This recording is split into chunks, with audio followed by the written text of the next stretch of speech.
Hi, my name is Liz Bates, and I'm here at the 2011 Royal Agricultural Winter Fair, competing in the Canadian Championships. My horse's name is Marvelous 6. She's a 2000 German warm blood mare. She is, I got her actually 2 years ago, or almost 2 years ago, from Dietmar Gugler in Germany, and I am very, very honored to be able to ride her. She is very fast. She's quick off the ground. She has more than enough scope for what I'm doing right now, and she is has a lot of personality. I would say she's very colorful. She's very friendly, and she really doesn't have a bad bone in her body. What goes through my mind when I go in the ring? Well, mostly just my plan. You know, you walk your course, you figure out what you're going to do, you think about if there are different options, that the way a line's going to ride, depending on how you jump it. I try and remind myself, you know, you're going to have to adjust your plan if this is what happens on course, so I try and remind myself of that. And I just try and zone in on myself and the horse and what my horse is doing, and I make sure I have her attention, but I also make sure that she's very relaxed, because she is a pretty sensitive horse, so I have to maintain her calm and channel her nerves into adrenaline as well as mine. Showing late in the day is a little bit new for me.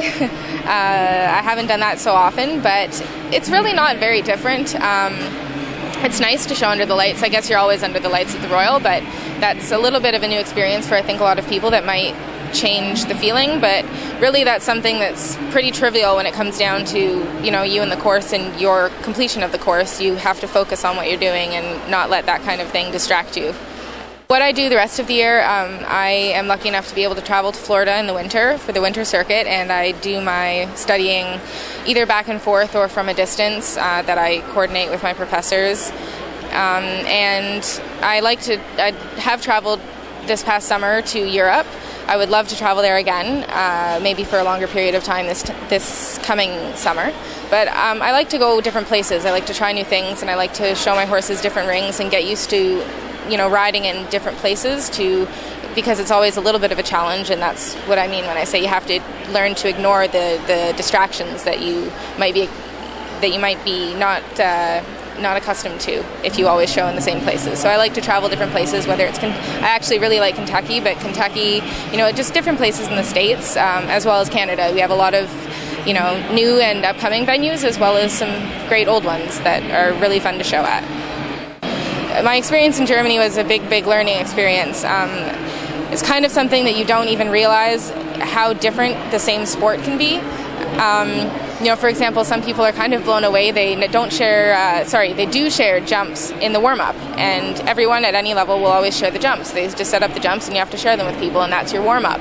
So that's something that's very, very different because even your time for your warm-up is set differently prior to your class to going in the ring. So that's something that's one of the minor differences, and there are a lot of things that are the same too. I mean, it is the same sport after all, but it's a really good experience to kind of get out of your comfort zone and learn how to adjust in new places and learn how to conquer the distractions. I'm an amateur rider. I'm still in school, and I plan on doing my master's in clinical psychology, so I don't think I have time to. You know, the problem with the professional divisions is they usually set them during the week, and so that's usually when you're in school. You know, my goal has always been to progress and to improve my riding, and wherever that takes me, it's going to take me. And I try not to get too short-term goal-oriented, like, oh, I have to make it to this one final. You know, to me, it's just always important to actually progress as a rider and not get so caught up in just getting the ribbons, because sometimes, you know, you have a really good round and you rode really well, and then someone who didn't ride as well as you gets the first place, and you have to get over that. You have to say, well, next time I'm better prepared because I had the good round and I can actually use that next time. And so you have to focus on how you're riding and the quality of your riding, not necessarily the quality of the paper result on the ribbon. I have to say, I definitely admire in terms of riders, my coach. She's my favorite Canadian, Ainsley Vince. My favorite American is Leslie Howard, for sure. And Right now, my favorite European would be the Swedish rider Angelica Augustsson, who I had the privilege of traveling with to shows this past summer and seeing her ride. So I was a little bit of her shadow, and I had an amazing time doing that. So those are my three favorites. I can't pick between them, so I divided them into continents. I've been riding in a Bruno Delgrange saddle for about a year and a half now, and the first time I rode in my Bruno Delgrange saddle, I had a dressage lesson, and I was either going to be extraordinarily sore and hate the saddle and feel very sorry for myself, and I didn't, and it turned out that it was the other option. I loved it. It felt amazing, and it was great to ride in. So since then, I've been very happy. Yeah.